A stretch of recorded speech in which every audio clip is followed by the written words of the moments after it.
Tulona, Tulona, Tulona. To Lenape, I am a grateful visitor, treading with humility and respect, bringing my Samoan, Persian, and Cantonese ancestors' teachings of good conduct and peace with me. Nullarbor, no trees. Terra nullius, land empty of people. Mare nullius, sea empty of people. West, and its supposed enlightenment, empty, incapable of recognizing spatial relationships to all creation, incapable of surmounting the craze for empire. In Ngangana Samoa, Wasalaulau signifies the great undulating sacred relational space, a third of this planet. In Tinatatuna, Nata signifies the deep ocean, the far-reaching body of water, often mistakenly called Pacific by newcomers and old-timers alike. Such is the impact of colonial, intellectual, and geocultural impositions. Like our relational ways of being and belonging to the fluid expanses, languages, and cultures, colonized and undergoing revival, the great ocean's indigenous knowledges and peoples will outlive colonial capitalism's climate apocalypse. Nothing to do with European seafarers who heralded the times of disease, enslavement, mass death, nuclear testing, fossil fuel mining, and unending massacre. Magayench, Cook, Bougainville, Flinders, Tasman, Da Gama, Vancouver. The present and future of indigenous time-space in our region are not defined by cis-Caucasian men from a small, far-flung region called Europe. Our worlds are realized by us multi-gendered, sensual, spiritual beings, committed to renaissance, balance, and undoing all the traumas, for us to live and love in heterogeneous indigenous brilliance and complexity. Remember, Lutruita, Myrrh, Red Fern, Palm, Bikini, Enewetak, Maralinga, Montebello, Mururoa, Whangatofa, Manus, Amchitka, Malden, Christmas, Johnston, Kaho'olave, Oahu, Guahan, Kanaki, Okinawa, Fukushima, West Papua.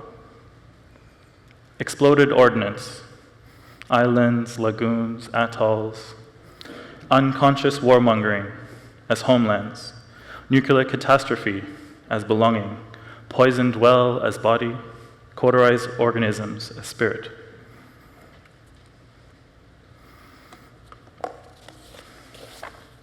My practice is anchored in considering indigenous ways of being, organizing, loving, world-making, and caring that predate and will post-date Euro-American norms and knowledges. Where can our sensual and spoken languages take us? Which movements are necessary and more than just salvatory in the colonial capitalist present? With multi-generational diasporas across large geographies, what constitutes pre-colonial indigenous governance and alliance-making that can be rendered differently now into our futures? The web of slave trading, commerce in sandalwood, kauri pine, sugarcane, coffee, vanilla, copra, pearls, sea cucumbers, spices and minerals, and mass incarceration continue to unfurl in its complexity and disregard for human and kin suffering or broken ancestral connections continuing to haunt us. Colonial entitlement and fragility continue to negatively impact indigenous resurgence and revival within and without territories and bodies. These situations across the Great Ocean severely impute the capacity for indigenous languages to be practiced and enriched, for translation to be possible across ethical constructs, valued and empowered in their homelands and in the displaced and diasporic bodies we move within. Ongoing relationships for chosen and bloodline kinship are a widely practiced indigenous way of being. For a recent project, The Commute, held September to December last year at the Institute of Modern Art in Brisbane, myself and 4 other indigenous curators, in this slide, Freya Carmichael, Lana Lopesi, Sarah Biscaradilli, and Tara Hogue, we worked together to create an artist-centered project over 1.5 years, securing multiple public funders for an unprecedented investment in 8 artist practices. Gunantuna artist Lisa Hilly and I regularly met to swap words of Tina Tatuna Angangana Samoa that we'd learnt, Tokpisin Creole and English that we spoke already, to exchange on ideas and understandings, particularly as we were both graduate students at the time. I accompanied the development, production, and exhibition of her major work, Sisterhood Lifeline, engaging with what impacts Eurocentric cultural institutions have on Black and Brown, Indigenous women, and non-binary folks in Australia, and the kinship-based extramural support network that sustains them throughout. We co-authored a multilingual Tolai-sphere for Lisa and my worlds and ancestries to meet, for visitors and Gunantuna communities alike, inspired in part by writing by Zoe Todd and Edouard Glissant, and by all the times we wanted to find glossaries not written by colonizers.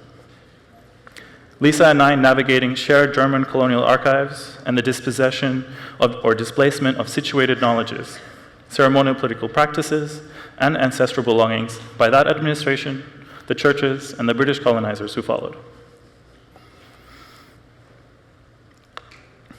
In centering the artist-curator relationship, the 5 of us Indigenous curators, working on this first of 3 major exhibitions in Vancouver, Tamaki-Makaurau, Auckland, and in Brisbane, sought to rebalance the ways we work in the art sector. We shielded the artists from most of the institutional bureaucracy and ensured payments were honored on schedule. That contracts abided by Indigenous cultural and intellectual property principles, and we worked hard to secure funding from multiple public agencies in multiple countries so that we were able to offer minimum artist fees of $3,000, production fees of $2,000 to $5,000, and travel support of $2,000 to $4,000, well in excess of what all the major institutions in Australia usually provide.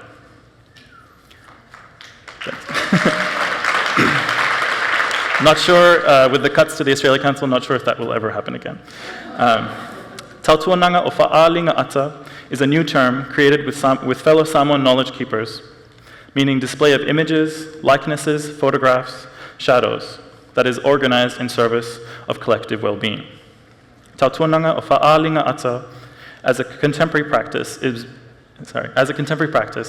based in Samoan cultural values and histories, and the texts imprinted on bodies, lands, waters, digital files, and other formats are the latest manifestation of genealogical matter and imperatives that direct our actions into the times to come.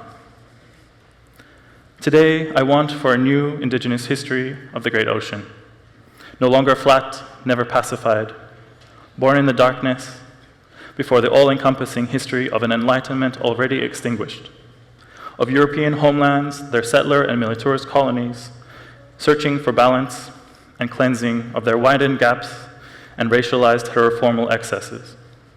Today, I want for us to remember Po, the beginning of the universe, full of connection and possibility. Building our own spaces independently of existing spaces, whilst emancipatory, does not address colonial practices that control authenticity, narratives, and most importantly, resources, whilst also doing this work. Lana Lopesi calls for the multilingual assertion of Indigenous art practices within Indigenous knowledge paradigms.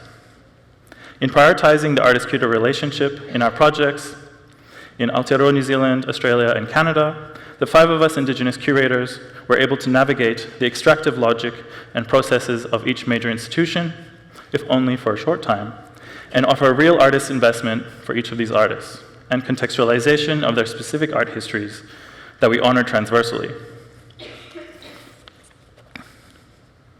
We'll wear shell necklaces and barcloth around our hips, with a coconut senet string as the ancestors did, in all those portraits that haunt, gesture, inhabit from colonial museum collections on damned peoples destined to be erased. Myriad traumas inflicted by damaging missionaries, planters, agents past and present. Remember, e ma'amana o tātou motu, all our islands are sacred. O a tātou tofi fo'i la whanua ma ele ele, our lands are our bodies. O a tātou measina e whaapelepele I iai, our ancestral belongings are sovereign. E soifua pea o tātou aungatama I asa uma, our ancestors are always living.